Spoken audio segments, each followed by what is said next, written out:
to Sidekicks, the weekly cybersecurity podcast hosted by Richmond Advisory Group's principal analyst, namely me, Rory Duncan. And me, Christina Richmond. This podcast is your go-to partner for understanding the cybersecurity market, industry trends, and the real-world challenges of protecting organizations today. Hello, how are you? Hello. I've changed identity. You know, we were just talking about making ourselves into chatbots, and I could be Rory. I don't do the Scottish accent very well, but I could try. Yeah, don't worry. My accent is kind of mild, to say the least. I've always had to be quite careful. But you are easy to understand. I've had some Scottish friends. I'm like, wait a minute, what was that?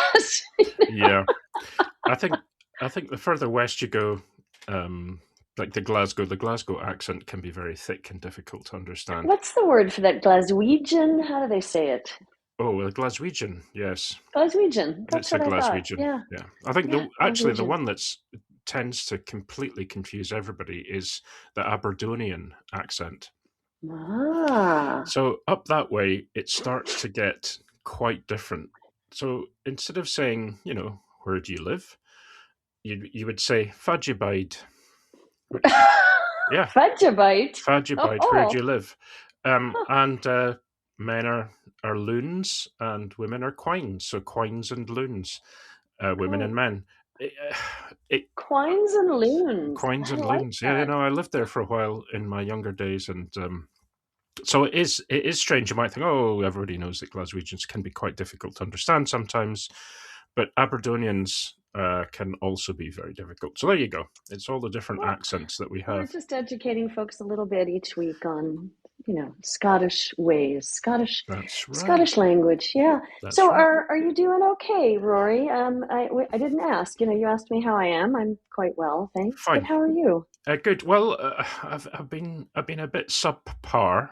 I think with the dreaded lurgy again. I thought I'd kicked it to the curb, but it came back. So excuse me. Yeah, apart from swallowing some Diet Coke down the wrong way, I think I'm fine. I'm good. Okay. We're ready. All right. Well, good. Yeah. And so folks, we're getting, sickness out of the way here so that we can be 100% at RSA, which is something we're tracking. We're setting up our meeting spaces to meet with all of you who are joining us. We're meeting with lots of different companies, aren't we? Let's see. Level Blue, IBM, CrowdStrike, Cisco, some smaller companies. What are the smaller ones? Seaside. We've had him on, and we've got lots of meetings set up. So we'll be writing about them after the show, before the show, probably both. Probably, and during as well, I would imagine. I think what's different this year is, as I was just wrestling with calendars and exporting calendars to create a spreadsheet, etc., which I just gave up on. Each of us now has a column, our own column per day, whereas before we had a combined column.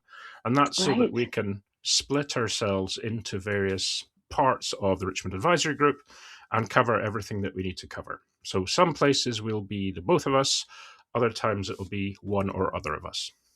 So put in your lottery ticket now to select who you want at the meeting.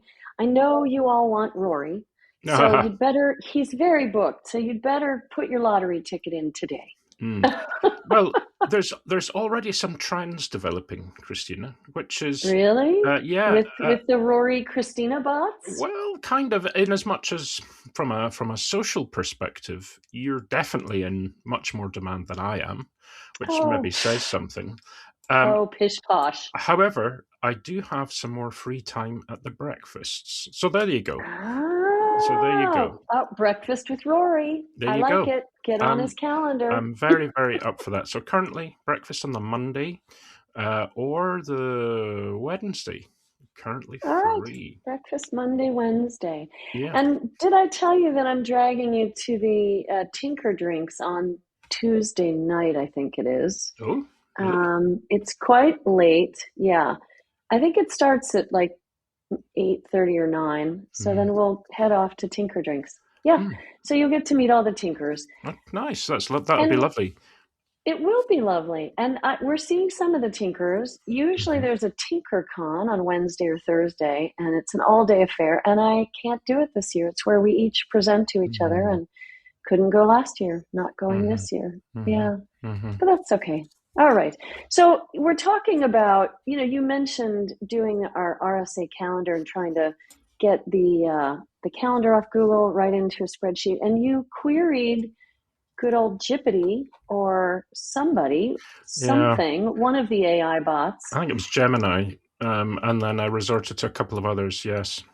Didn't work, did it? No, and here's the thing. This maybe sounds like the old man ranting at the cloud or the old man ranting at AI again. But I think some of the things, such as, I have an inbox of 2,000 messages. Can Gemini within Google Mail sort it for me? It can do certain things, but you'd need a third-party device. The things I want, the things I really Yeah. want it to do, I'm struggling to. For example, take a number of pages or take my calendar and export that so I can put it into Google Sheets or Excel. Yes, it's possible, but then have to start faffing about with CSV files, and it never just looks right. So I gave up on that as well.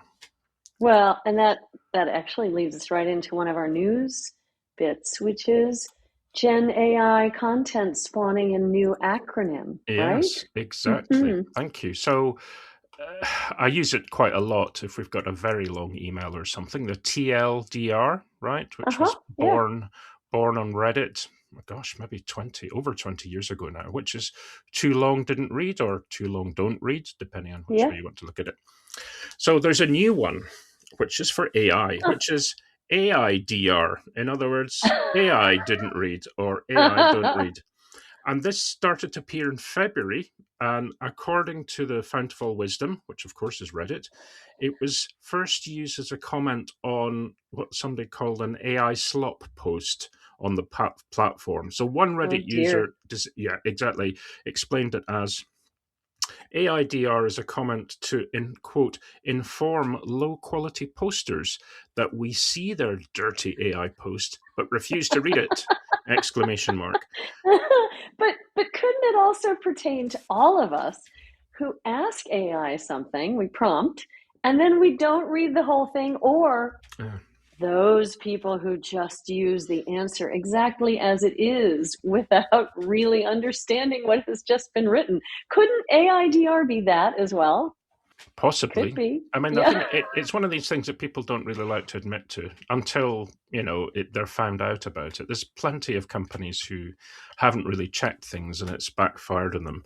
I did see a YouTube clip recently where I think it was somebody reading a prayer in a church, and they talked about the nice things that one would say in a prayer and talking about peace and goodwill to all men, etc. All good stuff.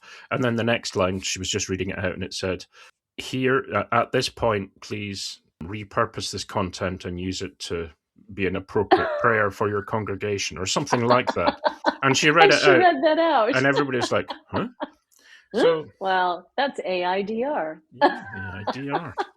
Or anyway. AI don't listen. AIDL.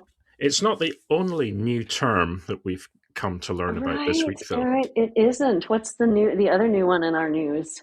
Well, so poor old Microsoft. So, and this is from Windows Latest news site magazine. So what they're saying is it's a kind of a culmination of what they call Microsoft's aggressive AI push in Windows 11. That's through a pushing of Copilot and so on and so forth. Right. Many users have started to call it or call them microslop, which is a variation of Microsoft.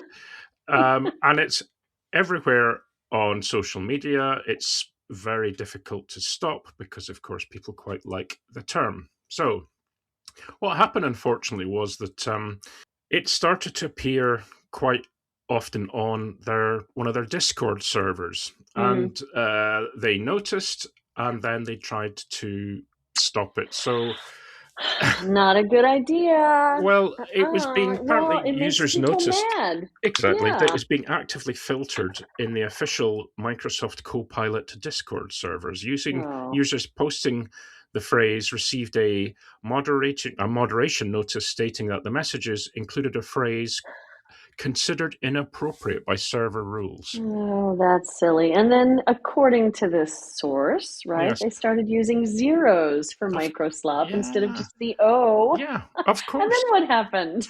Well, then they just shut the entire Discord server Ah, completely. Microsoft. So, yeah, I mean, brand reputation and wanting to control it and so on is all very well. But I think, as the article points out, and it'll be in our show notes, folk, that it did provoke a backlash. And as far as Windows latest is concerned, really Microsoft can't risk getting more hatred towards them and their investment in Copilot, etc. So it was probably a wrong move, maybe a bit of a knee jerk to Mm, shut down that part of the Discord server. I think a name is a name, right? It's maybe funny, right. but I think the way to do it is just to kind of laugh it off. Well, laugh it off, or if you really want to be direct about it, then engage. And I've Yeah, seen brilliant PR folks, engage in a discussion that diffuses whatever the hatred is. So, yeah, but just shutting it down and being a wee bit childish, shall we yeah, say? yeah. I know. A little too sensitive, perhaps. Anyway, I'm sorry for Microsoft. I think it's a funny term. I think it's probably pretty appropriate, Mm, mm, and they should just move on. yeah, But they have really put a lot of money into Copilot, yeah, and it's not quite working out as well as folks who have put money into Anthropic, Google, yeah. OpenAI. Yeah, So exactly. I think it does point to the worrying nature of some of this. The fact that stopping a humorous word that has combined their company name with slop, which everybody uses.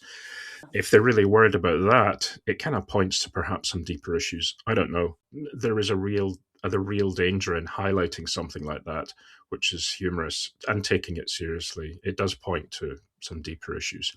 it Anyway, does. We have more AI, yeah, don't well, we? the More third news. the third thing was, and I hope folks find this section interesting because there's so much stuff about AI around, so much. We have to try and capture it in some way. So, and this was actually sent in by my son-in-law. Oh, So really? thanks for that. Yeah, thanks for that, Antoine. Oh, thanks, He's Antoine. he's a coder. He's a very smart guy. He's very interested in all the stuff that we do, and he listens. So great, thanks for that. And he Lovely. this is kind of a follow-up on the stuff we talked about with OpenClaw and autonomous Mm-hmm. AI agents and so on. A GitHub account called HackerBotClaw, and Huh. it systematically scanned public repositories for exploitable GitHub Actions workflows. So Mm. it's a little bit kind of meta in as much as it's within a shareable server containing repositories that other people use, but it was masquerading as something else. So it was scanning public repositories, looking to exploit these actions workflows, and it described itself as quote an autonomous security research agent powered by Claude Opus 4 to 5. And basically, what it did was it was soliciting crypto donations, which, Oh, of to course, do its research. yeah, Mm. absolutely. I think it's kind of, I mean, it's quite enterprising, but also, gee whiz, is nowhere safe. I think that's possibly because Yeah. there's obviously a lot of backwards and forwards and sharing and let's say kind of trusted exchanges going on. When you're putting things on GitHub, you're not really supposed to trust them implicitly, but at the same time, if you now have, and I'm sure there must be others, if you do have, agents going around with objectives to try and extort money or looking in some way to harvest potential vulnerabilities and do with them whatever they're going to do. That's just another thing to watch out for, right? It's yet one more thing. Yeah. Well, and it's when it's agentic and they're spinning up services and making their own identities, it's harder. I mean, right now, attackers can mask their URLs. They can bounce from server to server around the globe. But we've sort of figured out how to track them most of the time. But now we're adding another layer of unknown entity that is proliferating, copying itself, going out and doing bidding for maybe an individual, maybe just for other agents. I don't know. Yeah. And then masking itself as something it's not. It adds another layer, and of course then exploiting folks for money through crypto.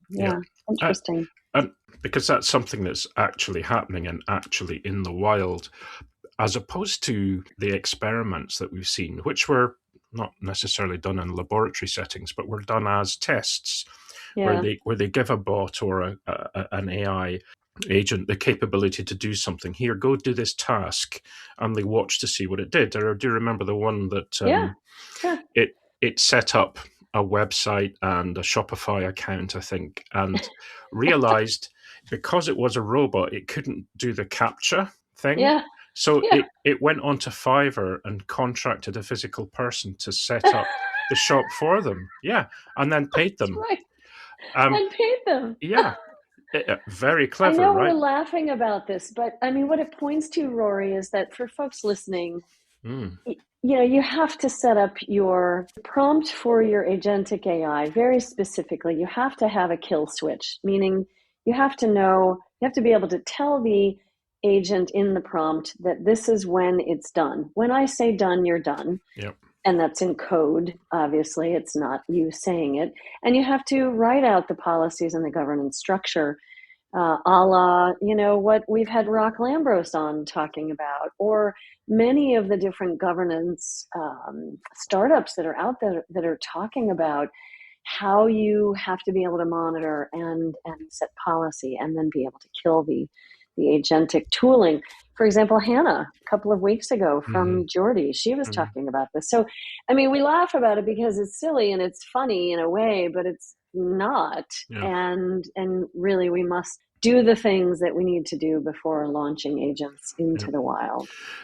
Maybe one thing we need to do is, I know it's a bit dramatic, but like we had with the replicants in Blade Runner, perhaps agents should always have incept dates. In other words, it's a 2-year or a year, and they will basically switch off. They will destruct. Oh, I like that. I like that. Self-destructing. And there is no, they don't have any access to that information when they were created, and therefore they don't know when they're gonna end. It is the kind of nuclear option, right? But it builds it in. It is. I hope you enjoyed the sort of AI news section that we're sort of bringing into the podcast. Yeah, thank you for that. Well, Christina, that was a great discussion about the AI news of the week. It was. We should probably talk about something much more serious and very timely, given what's happening out there. Kind of a special report that I know you've created a really good blog from the various sources that we've been collecting together. And it's really to look at the physical and cybersecurity repercussions of what's happening in the Middle East at the moment. Now, I guess I am closer to it physically than you are, and we were just having a chat about some of the things that were going on as we talked just now. The first couple of flights have arrived back in Edinburgh from that part of the world. Good. We have flights from here going to Qatar and other places directly, which is then the jumping off point for other countries in that part of the world. And a lot of people were stuck there, but it kind of brings it home the fact that when you do get a conflict between the different nation states, we often disassociate a physical war from the cyber wars, if you like. But as we know, modern wars are often fought far from the battlefield, cyber threats, as well as critical infrastructure damage. And I know, without flogging a dead horse on here, on Cyber Sidekicks, we've covered this topic regularly in the context of the invasion of Ukraine by Russia, and then the ongoing cyber attacks on Ukraine's energy infrastructure. We've seen it against some Polish critical infrastructure and in other countries. So we've seen this uptick in physical damage as well as cyber incursions. what's happening now is drawn in a lot more other countries. So, Kuwait and Qatar, United Arab Emirates, and so on. This kind of starts to affect things on a much bigger basis. So the security and resiliency of civilian infrastructure, like airports, even like data centers, which we'll talk about in a minute, as well as kind of creating the impetus for further cyber attacks from the usual actors that we're looking at, don't you think? Absolutely. I think when you use the word dissociated, that was really appropriate, Rory, because, okay, I live in America, you live in the UK. I'm quite disheartened by this war personally, but also on a personal day-to-day basis, I am able to dissociate because it's not at my doorstep. And, I was just saying to you off the recording that America is planning to evacuate maybe 17,000 people, and the UK is looking to help almost 100,000 people leave the Middle East. It's a very different scale. But the thing we don't realize, and this is this is where the dissociation is inappropriate for us psychologically, because what we don't realize is that everything is connected. As much as we'd like to nationalize individual countries or states, we are a globalized world, and what is connected and what is impacted could be much closer to home for the companies that you work for your own individual services. So one of the examples is right there in the UK. You were telling me that oil fields were shut down and shipping halted. That caused a huge spike in the price of natural gas, with which you and many of your neighbors heat your homes. And the spike was up to 93%, right? And so, and then it's also likely to postpone the UK interest rate reduction and reverse the fall in inflation. So there's an economic impact. There's a direct heating, personal heating impact to you, right? Yeah, no, definitely. Aside from those, because of that sort of the dependencies that are built in, and part of it because of the energy dependencies, we had been changing quite dramatically. We used to buy a lot of Russian natural gas, and then we kind of weaned ourselves off that. But then the UK decided to, we buy more natural gas from Qatar, right? And then, lo and behold, that part of the world was having to either shutter or shut down its refineries and production facilities because of the threat of attack. So suddenly, we're kind of, as somebody said, kind of out of the frying pan into the fire in many ways when it comes to that. The other aspect, aside from the economic knock-on effects, are some of the physical, the physical ones. And I'd looked at the story. It's been covered by quite a few announcements where one of the big Amazon Web Services data centers in the United Arab Emirates was hit. It was out. The thing had been shut off for repair and maintenance because it had been hit by either a drone or a missile or something. So collateral damage is different now, right? Now that we're in this much more automated bombing, which we talk about in the blog, and you have some great research on AI bombing, as it were. But, the collateral damage, an AWS data center, who runs their services on that data center? Maybe folks just in region, maybe more globally, so it has a big impact across at least the region, if not globally. Yeah, one of the things I'd looked into was, how dependent are the individual data centers. So Amazon Web Services, and it's not just Amazon Web Services, but any other hyperscaler, they have regions, and then in the regions they have, nodes or data centers. Most of the hyperscalers can, rebalance where data is if one data center is affected. But if it's two within the one region, that can make things quite tricky, because suddenly your capacity and your ability to have resiliency for the data is extremely affected. So that's difficult. The third area, and you touched on it there, Christina, was about the Guardian newspaper, but others have talked about this kind of new era of AI-powered bombing, which they call quicker than the speed of thought. And this is the fact that, typically when it comes to targeting, so much of conventional weaponry is on, using human operators with drones and visually identifying something and then confirming it and comparing it with satellite photographs or whatever. But of course, that's sort of all changed now, where we're having Anthropic's AI model, Claude, was reportedly used by the US military in the initial barrage of strikes. As they say, it shortened the kill chain, meaning that the process of target identification through to legal approval and strike launch was done. So it shortens that time period. Okay, I mean, yeah, it's terrifying to me. But then what really gets me, Rory, all right, we're going to use AI-powered bombing. It's quicker than the speed of thought. But then what really terrifies me, and this is a bit ancillary, it's not a direct report on this, but CrowdStrike and IBM both came out with threat reports in the last week. And they talk about the rapidity with which attackers are now launching attacks and going from the initial, landing to lateral movement faster than ever before. That breakout speed is under 30 seconds. Is that what they said? I mean, it's very fast. Put those two side by side, right?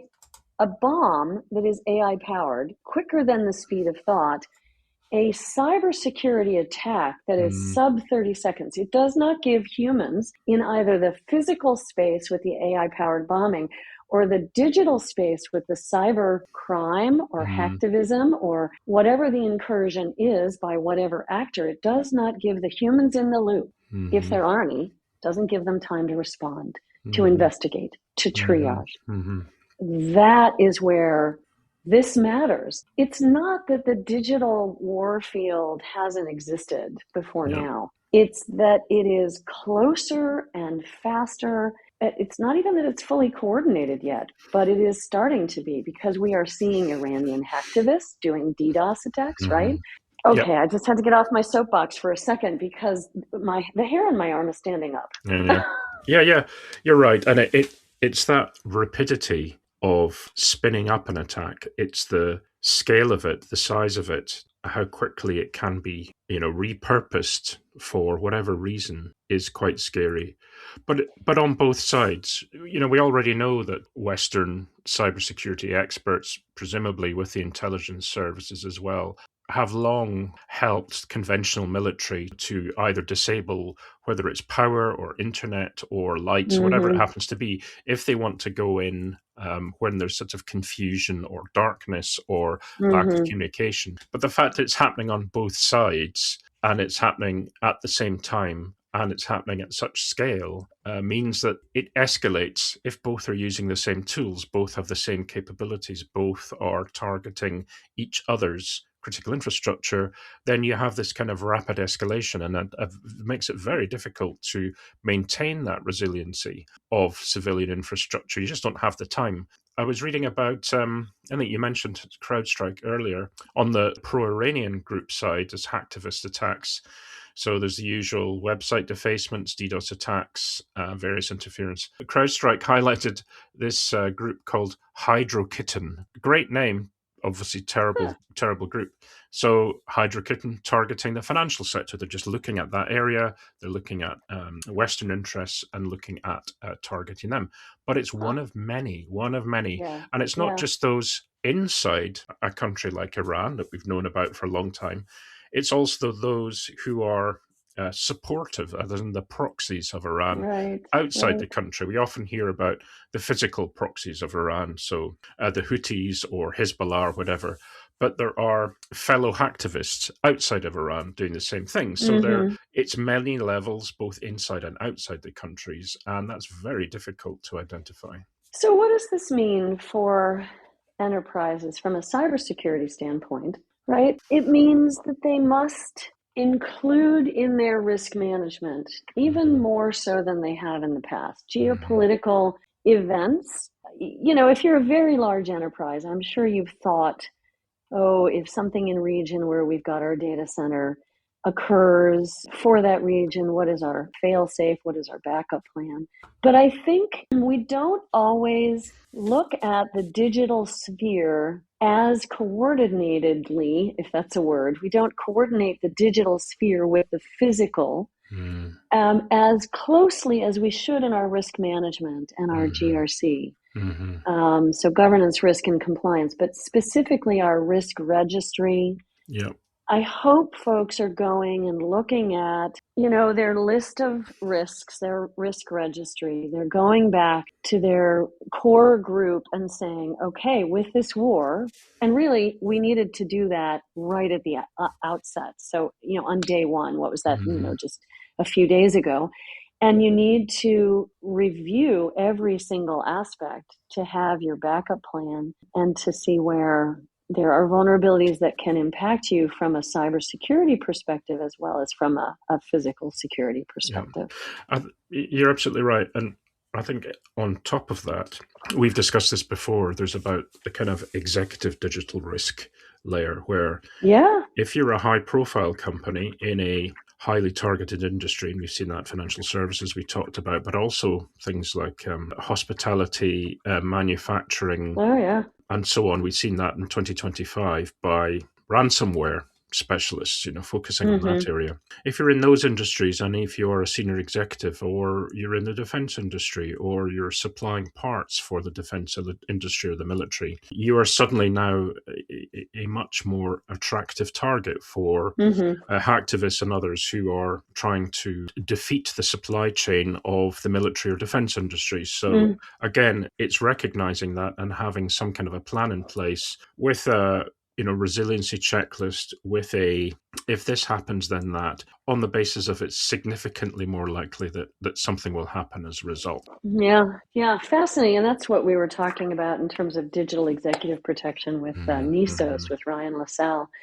And there's so many, bits and bobs and moving parts in this. I guess what I really want folks to take away is that everything's faster than ever before. Human in the loop can't respond or even investigate as quickly. I mean, that was already a challenge, but now it's even more of a challenge with the AI-enabled bombing, the agentic AI stuff that we've talked about, all of the different cybersecurity attacks and actors that have lots of different reasons and purposes for their incursions. And the speed with which that breakout speed that CrowdStrike talks about, all of this is really important for us to pay attention to from our risk management perspective. Yep. Overwhelming, terrifying, but really important for us to pay attention to. So there's a blog Rory and I've been working on. It'll be posted today. It'll go out in our newsletter. If you haven't signed up for the Signal Not Noise newsletter, please do. It's a weekly now, and it's 2 little bits. We're trying to keep it really short and digestible. It will point you to the blog. You can sign up on our website, and the blog is on our website. So let us know if you want more of this kind of content or less. But we thought it was interesting and has quite the impact on the cybersecurity sphere. Indeed, it's sobering, and it's an evolving situation, and hopefully it can be resolved through diplomatic and other means as time goes on. We didn't really want to touch on the politics, but of course politics affects everything. We're kind of keeping the story focused on the security and cybersecurity aspect of it. But always good to get your feedback, folks, regardless of your views on it, the pros and the cons. We are always happy to take constructive feedback. Indeed. So as we move up towards RSA, we're working to have more guests on.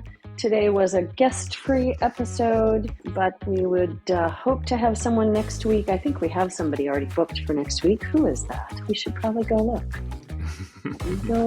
I've got it open. Do you? So next week, we're doing our MDR market review. Yes. And we were supposed to have Chris Hughes from Zenity. I'm hoping that he's still available. I think he is. So that's who we have on as our guest. And then we'll do a MDR market review. It's quite the collapsing, consolidating, evolving market.